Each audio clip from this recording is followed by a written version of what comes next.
Good morning, everyone, and welcome to the Dalles Chamber Community Affairs. Today, our guest is Nate Stice. Many of you know him, and you have been in the room with him both in person and on Zoom.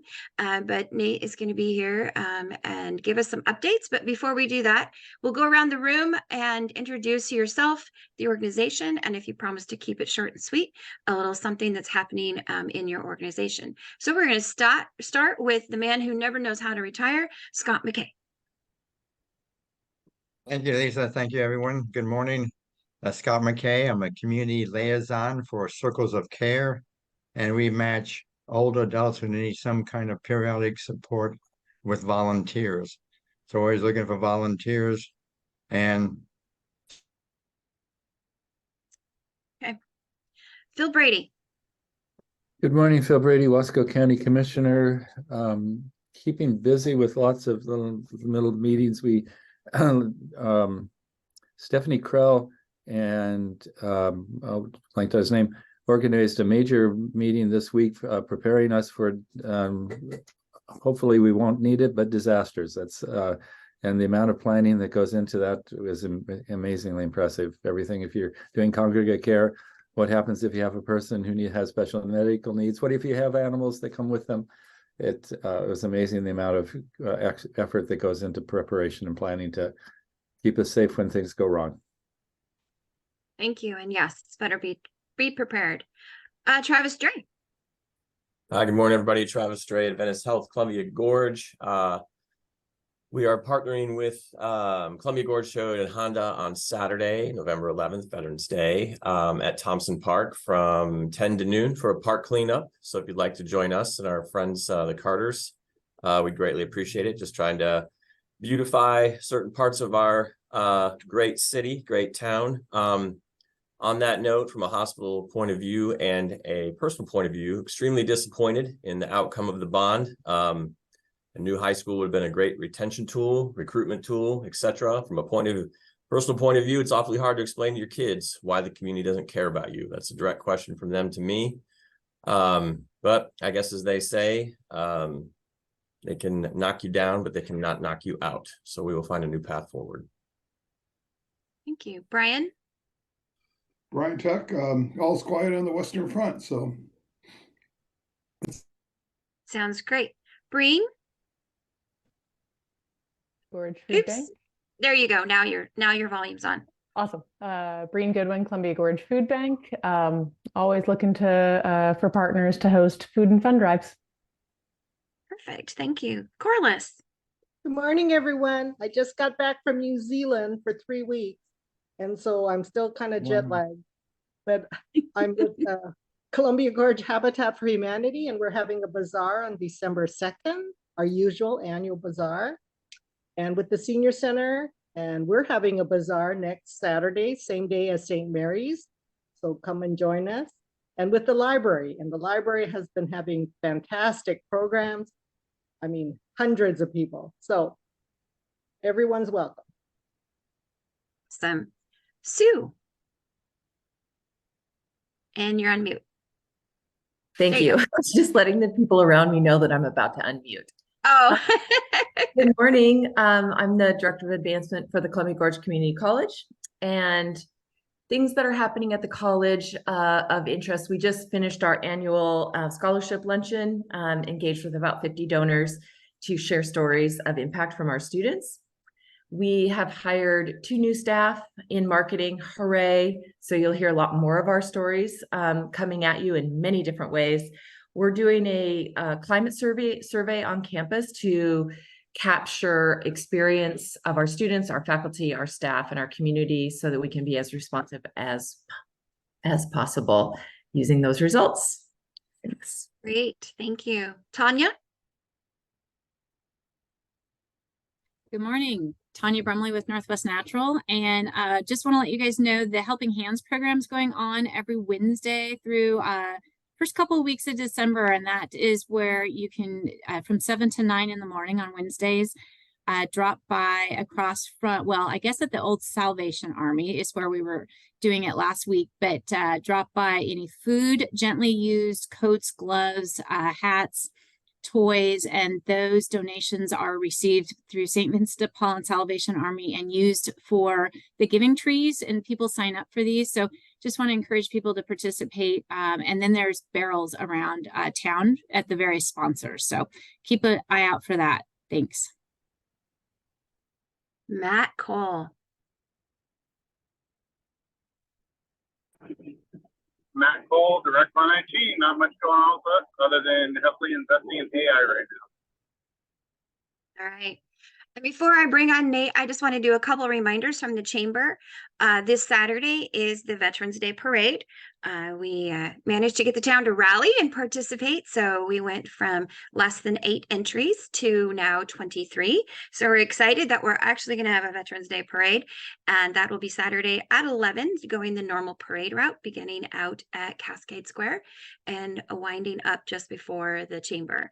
So please come and show your support for our veterans and honor them. And so we even have the colored car entry. There is a certain, and I don't have it in front of me, but there's 3 cars and there have to be certain colors. And one of them I know that represents the prisoners of war. So we even have that in the front of our thing. And then we'll have the Patriot Riders in front of that. So we will have some representation to honor our vets. That's happening on Saturday. And then, of course, right around the corner, the day after Thanksgiving, the 24th, is our Starlight Parade and community tree lighting. So it's kind of our way to kick off the holidays and remind people to support local, shop local, keep your money local, all that local. And you're going to be hearing that from me until until a year from now. So keep our dollars local is so important for our community. But we'll be doing all those different things. And then, of course, we have our normal networking. And then if you also know of some guest speakers that we can bring on to this platform, we are looking to fill up next year's calendar, but we do have a gap at the end of this month that we are wanting to fill also. So let me know if there's somebody yourself or you know of somebody that we can put into there. Next week is Dennis Knox. And so with the hospital, so that will be that one. But then the week after Thanksgiving, we're not having one, by the way, unless you want to hop on by yourself. And then the week after Thanksgiving is where we do have a gap and a spot to fill. With that, Nate, I'm going to bring you on. Nate is our Regional Solutions Coordinator working for the Governor's Office and has been such a huge community liaison to the office and letting her know our needs, making sure that we're aware of things that are coming down the pipeline, and just being that person who's feet on the ground in our own community, which is rare. Not everybody has that. And we appreciate Nate and being so connectivity to all the different things. Sometimes it's hard as a small rural community to feel like you are connected to Salem or DC. And Nate is one of those key leaders and partners that helps us feel like we actually have a pipeline and we're heard. So Nate, I'm gonna let you take over and I will watch the screen if anybody has questions or the chat, and we'll try to make sure that those are addressed. And thank you. Thanks, Lisa. And I'm super excited that you got the parade go this weekend. Congratulations on that. That's, you know, a little bit of, I saw that email earlier this week or last week. It was a little bit sad about it. So congratulations and nice work on doing that. And Corliss, I just got to say, I did not know you were on the Habitat board. And like, I'm super excited about the 2 houses that are going in. I think on, I think it's still Kelly up there, right in the neighborhood. It's so great to see infill in the community and to see like those empty lots come to life as homes for families. So we're going to have to talk more about Habitat at some point because I have ambitions to like swing more hammers in my life. So right. Well, we need more land. So if it can find us some property, that would be great because we are out of inventory right now. There's a lot of it in the Dalles. I'm smiling while I'm saying we need it at a good price. Fair enough.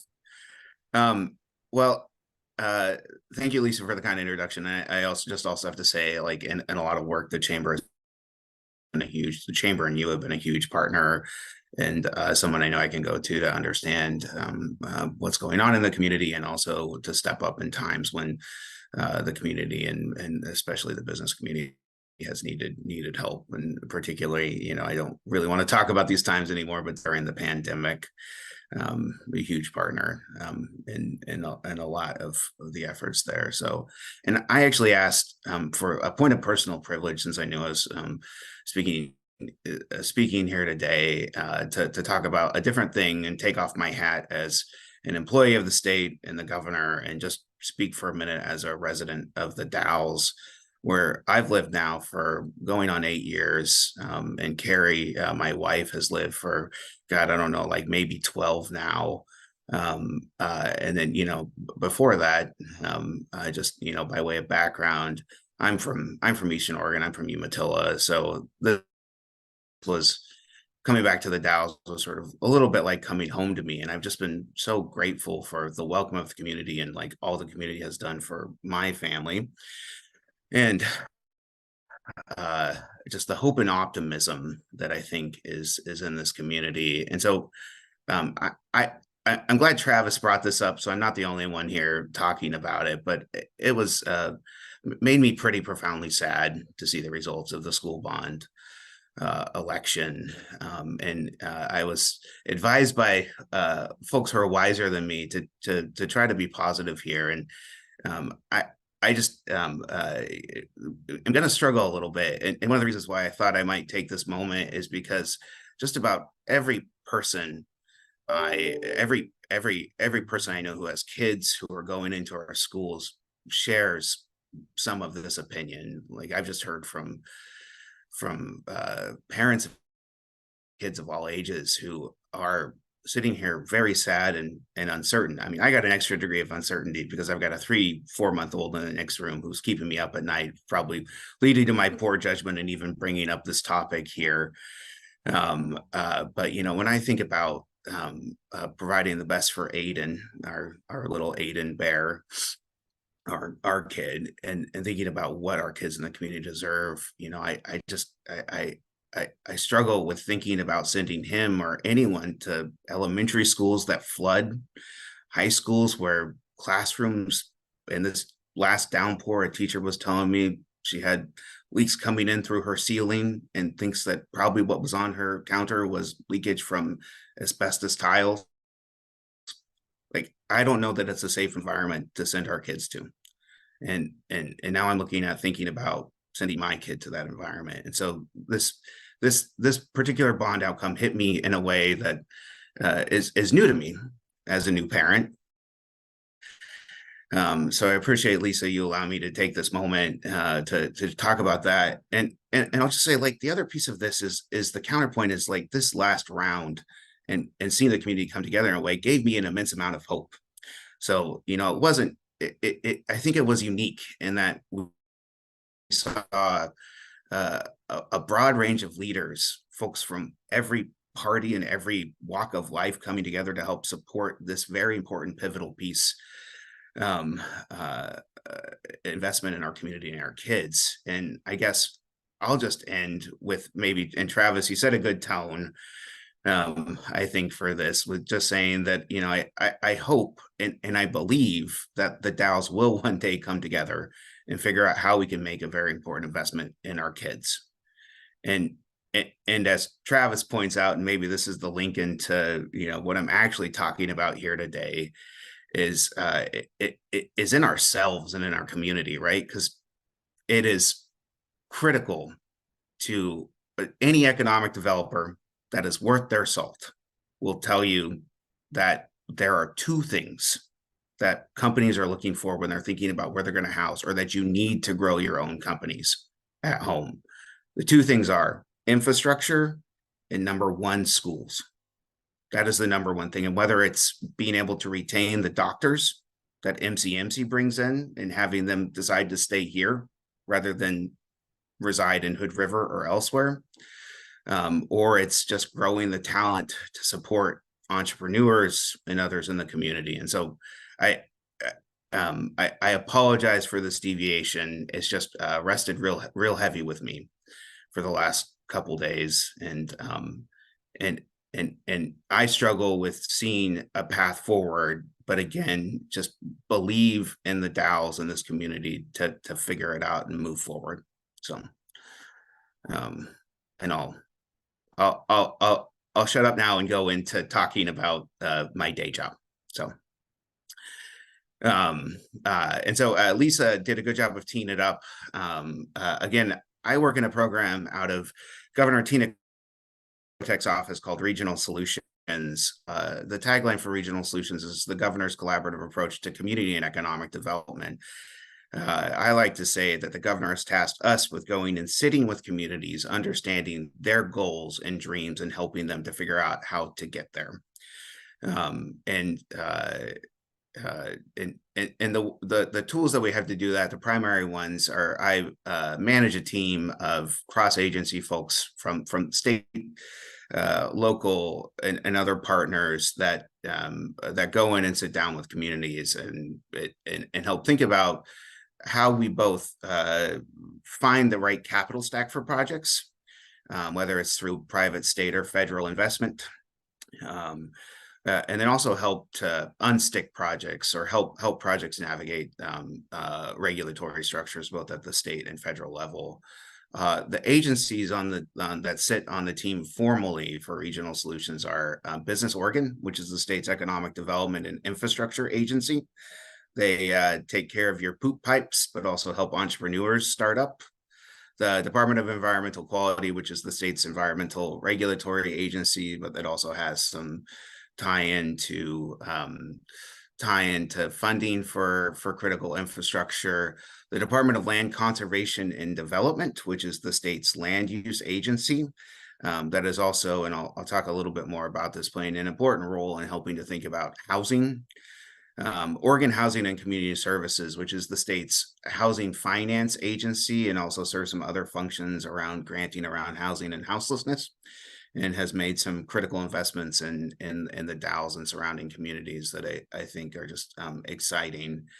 And of course, the Oregon Department of Transportation, maybe the elephant in the room, especially since we have a highway that runs through town. And as you know, they play a critical role in providing transportation infrastructure, but then also are a key partner on a variety of projects. And it's important to have them at the table to move pieces forward. And then, you know, the remainder of who's on my team, well, and of course I can't forget to say the Mid-Columbia Economic Development District formally sits on the team as the region's economic development agency, and a key partner who's helping to move forward and implement some of the work that the team is convening on, that we co-convene on. And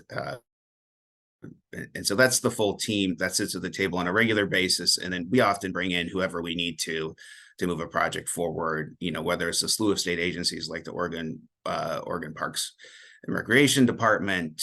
Let me think about some that I brought in recently here, you know, ODF and W, the Oregon Marine Board, and whoever I can con into going and sitting with communities with me to help them think about how they move forward with their goals. You know, recently I was in a meeting with a community where I pulled in the EPA and RCAC and other technical assistance providers to help solve a pretty critical wastewater project.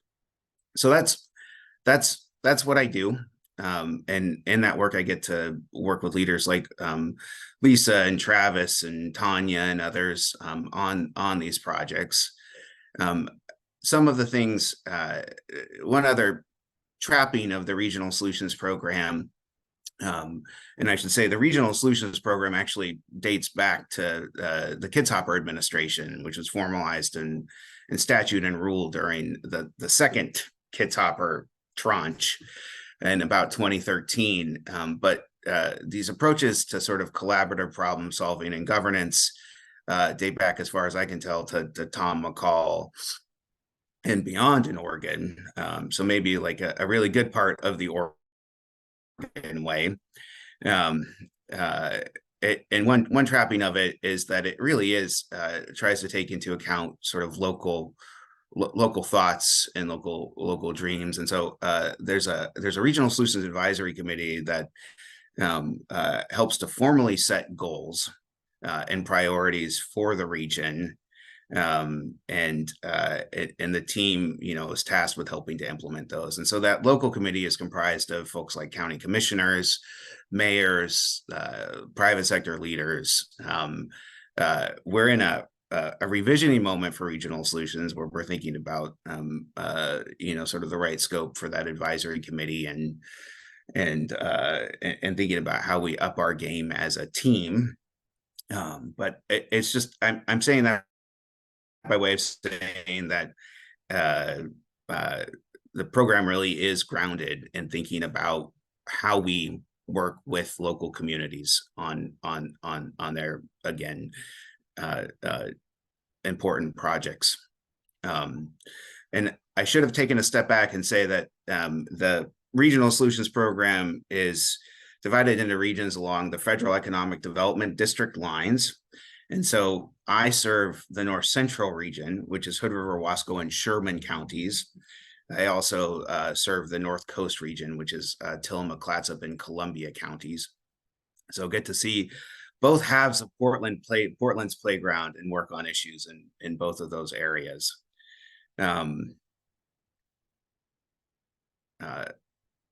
So I've been jabbering a lot, and Lisa, should I continue to jabber? I can talk about some of the sort of priorities and pieces that Regional Solutions has worked on.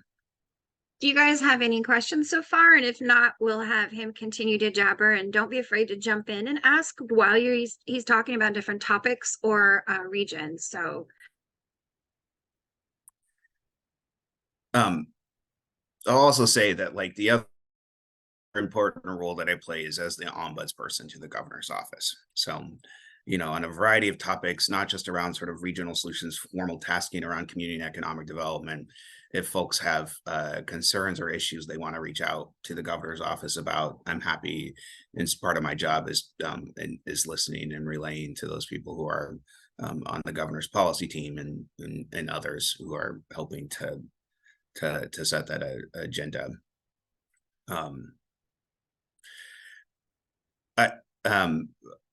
Since there are no hands raised, I'll keep jabbering and just talk about some of the things that Regional Solutions has worked on over time. And so, one of the high level things that we worked on is infrastructure. And this was one of the key priorities set by the advisory committee and the community. And for the DAOs, one of the key pieces of projects that we tracked over time and sat with the community on is the Dog River Pipeline, also known as Dave Anderson's career project. And I just can't say enough and congratulate him enough on finally getting this one over the line. This is such a complicated project, but just to illustrate how Regional Solutions works, we've been checking in with Dave for years and helping him to think about and achieve a Oregon Water Resources Department grant to help with the project. Part of our team through Business Oregon has helped to arrange the financing for the city of the Dalles. And then Dave called me late last spring to say, "We've got one final issue with the Department of State Lands and some wetland mitigation that we need some help. We need some help in aligning so that we can meet our construction cycle and not be delayed again." So that's just one example of critical infrastructure. Another one that we've worked in close partnership with MCED on over the years and have made investments in the region through some flexible funding that Regional Solutions has had in the past is broadband. So thinking about partnering with QLife and others to light up Maupin in Sherman County. And then trying to think of another good infrastructure project, but those two give you a taste of some of the infrastructure projects that we've worked on.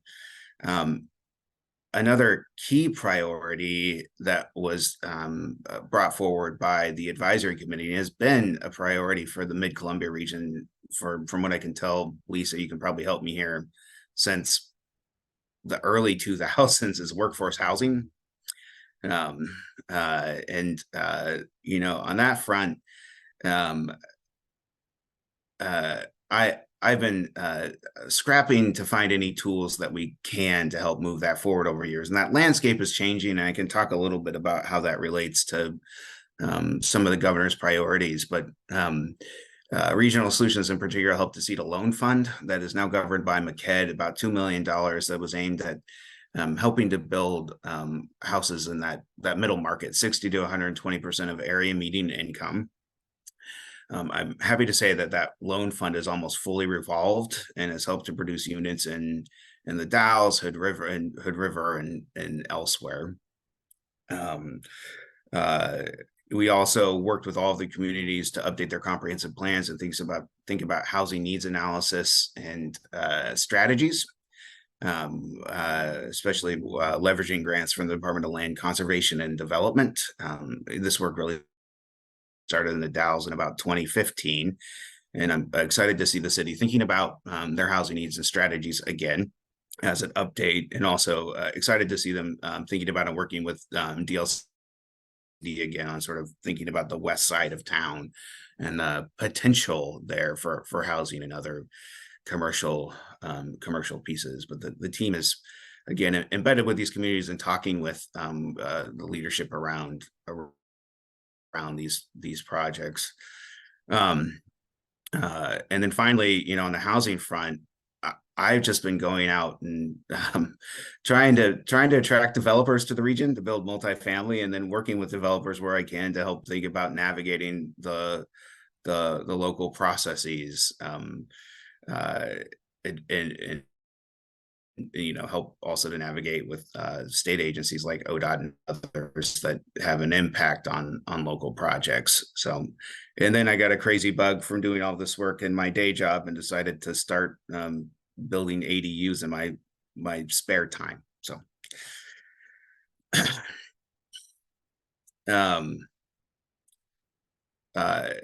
so the housing work continues, and as everyone here probably knows, it's one of Governor Kotek's key priorities.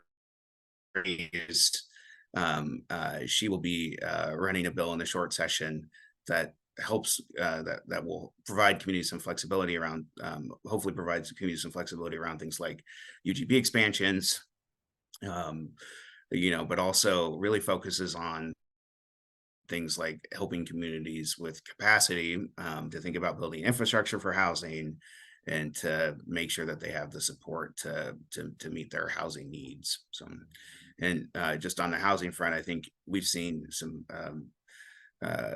impacts of funding sources that have been led by the governor, maybe in her previous role as speaker too, with the Annex project in the Dalles. And I'm really excited about the Chynoweth project that we're hoping that just received federal funding, and we're hoping to leverage some state funding for to bring some dedicated affordable housing to the Dalles. Lisa, go ahead. Back to the initiative that you said that she's going to possibly in the short session. Is that something that we can talk about? Is that something, how does that look? Is that something that's going to be asking for some funding or just some ordinances and allowances? What does that kind of look like, if you can share that? Sure. I mean, I can share. I have to caveat by saying I'm not the expert on it, and it might be helpful if I pull up a one pager that's Okay. that has I'm just been curious because we're forever with the issue trying to move past where the Dalles is because we're so landlocked, and so it'd be interesting to see what that might look like if we've got some help in that coming. Maybe we need to have a strategy on that piece of it for expanding.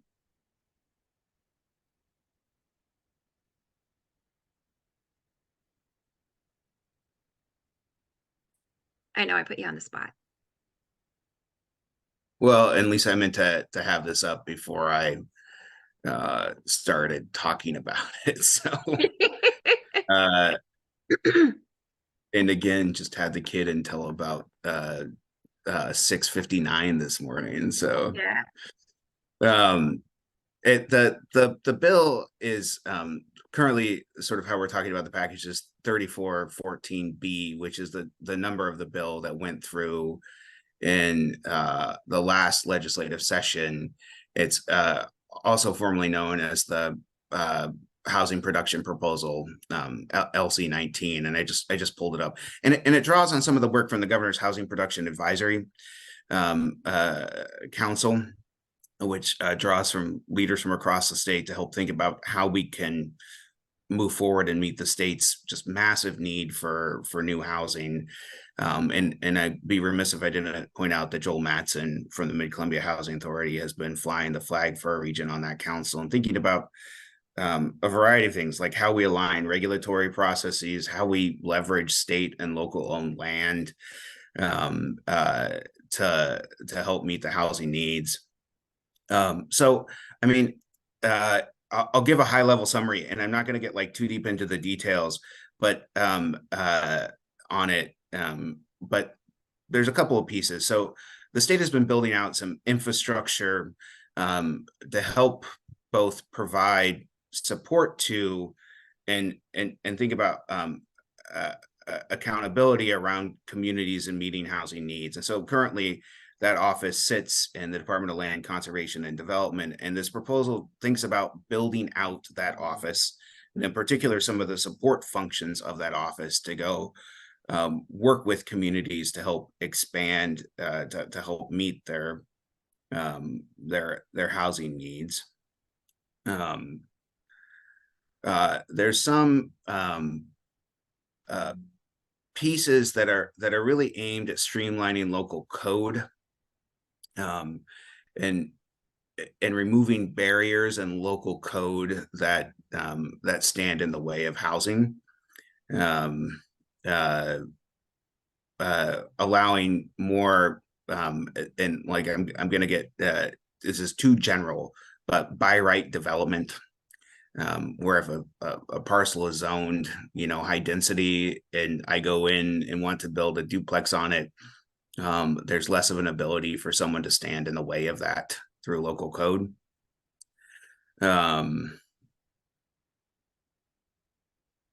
Okay. And then one of the most exciting pieces.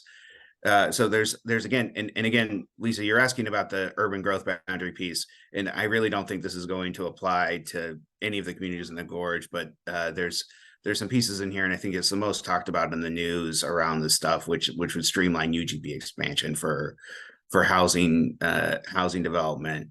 But the parts that really excite me are the capacity pieces of this, where one particular piece is imagining as part of this new office and work, imagining regional coordinators that would go help people access and align infrastructure funding that's coming through the feds and the state to help meet housing needs. And I think that's a huge barrier that I just hear from a lot of communities, and thinking about moving forward in housing is how the infrastructure fits, and including housing conversations here where stormwater, parks and other items have come up. So Thank you, Nate. I appreciate that.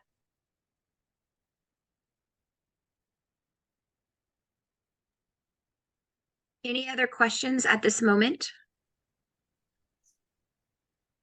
Sorry, we're just going to make you talk the whole time, Nate. I'll let you gulp your coffee. That's fine. I will keep blabbering on items because there's a lot to be excited about too. I mean, one of the things that I'm most excited about is getting to play around with Dan Spots a little bit more in his new role, and thinking about how we do work over at Dowsport with the airport and asset that the city owns over there, and with the college having a beachhead there to work on aviation maintenance. It is one of the bright spots in sort of economic development in the region, and it sort of gets to a place of thinking about bi-state collaboration. I certainly should caveat this by I don't want it to be a substitute for thinking about how we increase our tax revenue on the Oregon side and grow our community, our property tax revenue and otherwise, and that's vital. But it is a spot where I think there's a lot of activity and opportunity, and I know that pieces of the enterprise have stepped in. The Oregon State Enterprise have stepped in there to help, including most recently Business Oregon was able to to Michael Held with Business Oregon was able to offer up to the city and the airport folks some feasibility funding through the Special Public Works program to help them think about, design of the business park over there.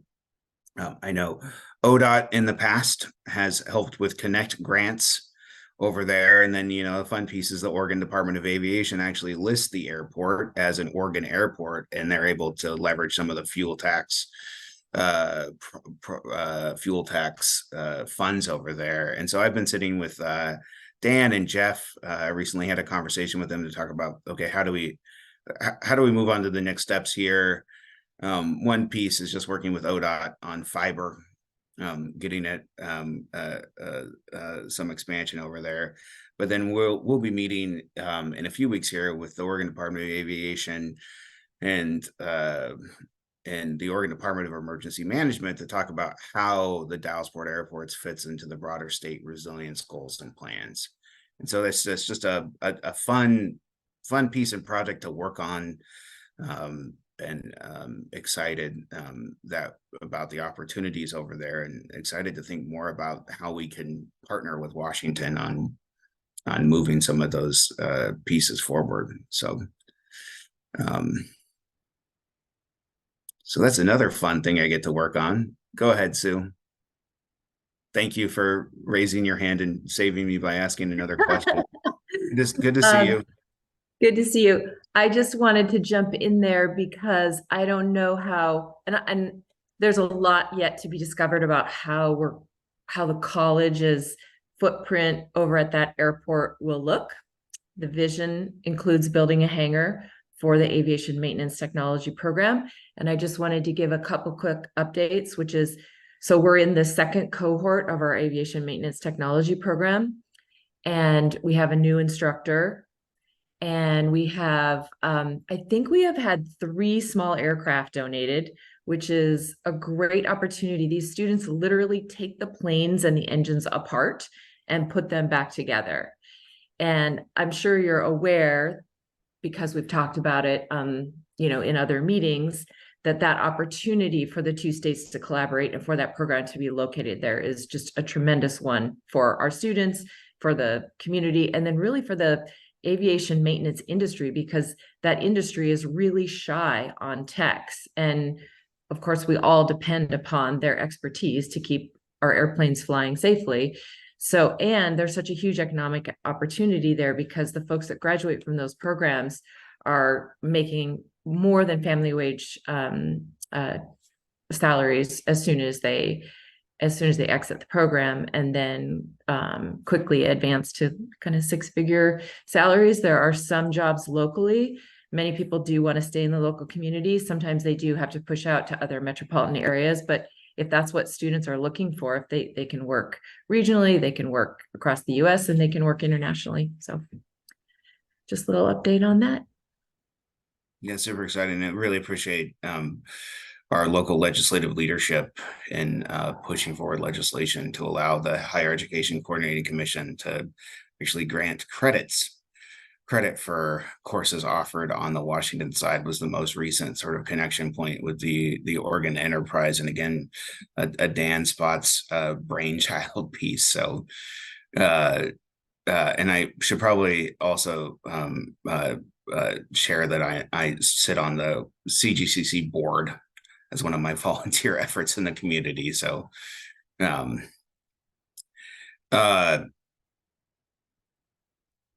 any more questions at this point? Could talk about brownfields next. Nate, you also, as our speaker, have the privilege, if you see anybody and you have a dying question for them, you get to ask. All right. Let me think about that for a minute. I mean, I guess, Breen, I don't know that we've been on a Zoom before. So it's nice to meet you via Zoom. I know Sharon introduced us before she left, and I guess maybe you could tell me what I should be thinking about for the food bank and regional food systems. Yeah, I think from a food systems hunger relief standpoint, the entire network is seeing a substantial decrease in flow. Our data is showing right now that in the region we have doubled the number of visits since 2019, but we are back to 2019 food flow numbers. So it is a real challenge. Certainly as the food bank side of things, we are the last step. We are the very last safety net. Whereas things like SNAP and WIC continuing to support those efforts to allow for individual choice. And things like SNAP and WIC really do support economic development locally. So I'm actually talking above where I support, but when we have programs that are robust like SNAP and WIC, it does keep more money locally, while also allowing for families and individuals to source the nutritious food that they need.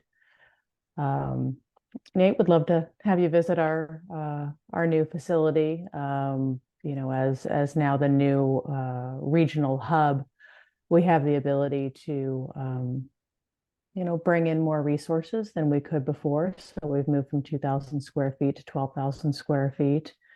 And we have an opportunity now to grow into our space. It's always the kind of the benefit of any business or nonprofit to actually have a facility that is over-resourced to your current state. So always looking for opportunities to partner to increase food flow and be able to keep some of those resources local. I visited your facility a couple of times now, and Great. as you know, the governor on her One Oregon tour, and the governor has prioritized and has now been to every county in Oregon on her One Oregon tour, and went out and really sat with communities and listened to their priorities and goals. We hosted a conversation the governor hosted a conversation on housing at the food bank, and then was able to get a tour from her longtime friend Sharon Thornberry, right, the facility. And so that was just a great to see that growth. And it's Sharon and I would check in on a regular basis, and mostly Sharon would bug me and tell me what I was missing.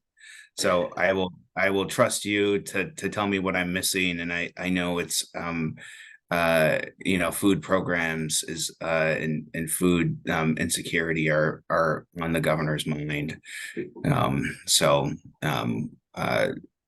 Appreciate Lisa, you bringing us together so I can actually meet virtually. Yes. More than just email. So well, if I can keep asking questions, Phil, what's on the county's mind? A couple of things on the county's mind, and honestly, I'd like to come back to the high school in a minute, but I'll answer your question. Right now, what's on the county mind is what to do with Kramer Field, and the Parks and Rec District would like to take it off their hands. The county owns the property, so the Parks and Recs justifiably feels like they don't want to invest in it because they don't own it. It has fallen into worse than disrepair. It's got potholes, it's got weeds. It's also becomes a place where folks without housing take use of the dugouts and leave them in very bad conditions. So much so it's embarrassing for the adult volunteers, coaches, and as an adult to be embarrassed in front of children is a bad thing. And it's bad for the volunteers, it's bad for the kids. Worst case, maybe not. It's a comic case, but it's terrible. Lots of goat heads out there. So a kid will field a ground ball, pick it out of the mitt, and have goat heads stuck to the ball as they're trying to throw it. So the county right now has been taking testimony about whether to take over the field and develop it right. That kind of directly leads into the next county project, which would be develop more play fields on the 159 acres west of Chenoweth Creek. That's in the scenic area, so we're going to need to work closely with the Gorge Commission and the Friends of the Gorge to get an approval to do that, either by expanding the boundary or by getting a recreational use permit from because it's going to be recreational. And of course, everything ties together. Then clearing out Kramer Field makes room for the hospital to move down to Kramer Field. That's still the plan. Let me steer back to the high school because we just have a few minutes left, and I can speak to this. Wow, I still remember the moment. It was maybe 10 years ago. I don't know, Lisa, were you there? A group of people gathered to say we need to get a new high school, and Joan Silver was leading that committee. And at that moment, the committee, I put my hand up and like I saw him up, I dedicate myself to this project. And so we spent 3 years. That was before I got here. Yeah. Right before. Yeah. So Joan Silver and I brought together a task force to look at what could be done in broad strokes. That led to the bond 5 years ago. It didn't pass. Yeah, we were disappointed. That was a very complicated bond.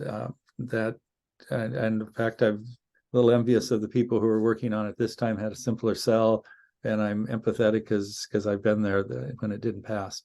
But I want to jump right to the future. My thought is the lack of direction for a new high school, I think, is changing from a want and a need to an urgent to a dangerous situation for the city and the county. For the city, this is critical infrastructure. For the county, this is the largest, it's the economic driver of the whole county. And we're going to be faced with, we either take two roads, there's an opportunity for growth and resiliency in the city and county, or the other road leads to decline because we're going to lose out on our key, the key people that aren't going to come here. So I'm saying this, get down to, I think becomes a role for the city and the county to step in and look, are there ways the city and county can help structure a bond and some of the mechanics of, what gets built, can the city and the county take a role in that as a way to move quickly to a new bond project. I'm recommending we don't wait too long because it's only going to get more expensive. And the high school that was proposed was the minimal that can be built. The last thing I'll say is from having run a bond campaign and been involved in this last one, it could also be time. I think the people who have done it have done a very good job. My neighbor here, Debbie Ferrer, is great at it. And so I think what we need to do is refocus the campaign. In addition to everything we do, look for where can we get 800 more votes is what we need to do, and take a good analytic, bring in a consultant to say, how can we just dig up a few more yes votes and bring it forward. I don't think we're going to change the number of no's from knocking on doors. People shut the door in my face without talking to me. So I think we have to just dig up a few more, and I've got some ideas on that. Anyway, as you hear me saying, this is a personal commitment, but I think we should be able to raise it up. The mayor was directly involved in the last campaign at personal level, but I think we might be able to see some ways that we, as government entities, we can help structure a new bond project proposal. Well, I certainly appreciate, Phil, that you're thinking about it and thinking about what's next. I'm probably still not in a place where I can put much thought into that path, but I do just want to commend you for your leadership and Rich, Mayor Mays, for him stepping up. And folks like the Carters went big on this one, and I that's what gives me hope that we can find a path forward. So. And then on your other projects, I will just say, and honestly, like the high school fits into this calculation where my personal feelings and day job sort of collide on pieces, is like this west end of town, and thinking about how it fits together with the acreage that the county owns, Kramer Field and the hospital, like that I see as like the bright shining future of the Dalles, both with the opportunity to preserve the affordability there. We need to remember that some of our most vulnerable citizens live on that side of town, and we need to protect their ability to live and be a part of this community. But also the opportunity to invest in critical infrastructure in the schools, and potentially the hospital and recreation are just immense on that side of town. So, and that's where I know the city, love that Josh Chandler is thinking this way, is thinking about doing this West Side area plan to plan for this bright future that we all know is coming. So.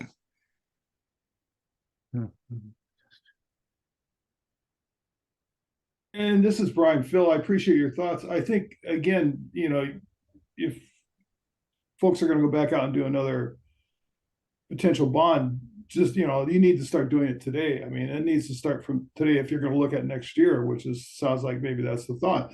But I think don't throw out the same bond. Just don't take this and repackage it. You need to, I mean, again, like you say, you need to get more votes. You need to talk to people. You need to find out what's going on. I think there needs to be a better effort. I mean, I did a special district effort here back in 2006. So I've done this before. I know exactly what it takes. Even for a small amount of money, it's the same amount of work. So I'm very familiar with how this operates. But the bottom line is that you need to talk to people. You need to explain what's going on. And I think that was not as well done as it could have been, and it needs to start today because, you're asking people for money that maybe they don't have. I mean, you've got a lot of people out there on Social Security. I've got a neighbor here. That's all she lives on, and so, her Social Security check would ultimately have to pay for this. So you need to talk to people and explain what's going on, and maybe look at a different package that helps folks who are literally resource based. So, I mean, like you say, school needs to happen. We all agree to that. But I think you need to really think this through carefully and really talk to folks. And even if they close the door in your face, at least explain what's happening and why, and I think that might help you get across the finish line. I do agree. So don't misunderstand me. I do see a need for a new package, and that's why I say the city and the county could be part of creating that new package. And I also, it's part of the complication that we have in Oregon and maybe other states, that we fund this from property taxes, and that ties into our problem with housing. The housing shortage has raised but of course it goes back to Measure 5, that the assessed value is different than the sales value, retail value. So I've taken away you asked me to speak a bit, Nate, but I'll pass it back to you to wrap up here. No, I appreciate it, Commissioner. So I just have a quick comment on the schools. As you know, I don't live in the Dalles School District. We're Dufur, and I think one reason Dufur was so successful in receiving their bond when we did it and we got the match of the $4 million is the school is our community base. Everything is based around our school in Dufur. So all of us who voted on it have been in the schools, and I don't sense that with the Dalles. And from talking to people in the community who try to get in there, or even doing, for instance, yesterday we had a veterans event at Dufur School for all of our veterans in our community, but you don't see that at all of these schools. And so I think that, and I know this is not going to be easy, but I really do feel like the school has to also reach out to the community and invite the community in. And if they do more things that involve that older generation who is really struggling with some of these questions and looking at this dollar amount on their taxes, they have to see the value that they're getting. And we all agree. I mean, myself, first off, I mean, kids are our future. So it really is hurtful when this doesn't pass, because you know what the outcome is going to bring. But I think the school really needs to look at involving the community more inside of their buildings. And that may help too when they really see what's going on. Just a thought. So I'm going to jump in just for a second because one of our schools is actually doing a veterans assembly today. So that's at Dry Hollow. They do it every year. It's at 1:45 to 2:30 and it's in the gym. So I do know, but I agree on some of that, Tanya, is that we're not utilizing our school as that community cornerstone. We need to there's all kinds of events, all kinds of sports, all kinds of concerts, but bringing it together, kind of that community builder. And that's maybe something that the chamber can partner with and figure out what works best so that they feel like this is their community and they have exposure to what the schools are doing beyond the sports and the musics. So I'll jump in with both feet on that with some of our partners and see what we can do too.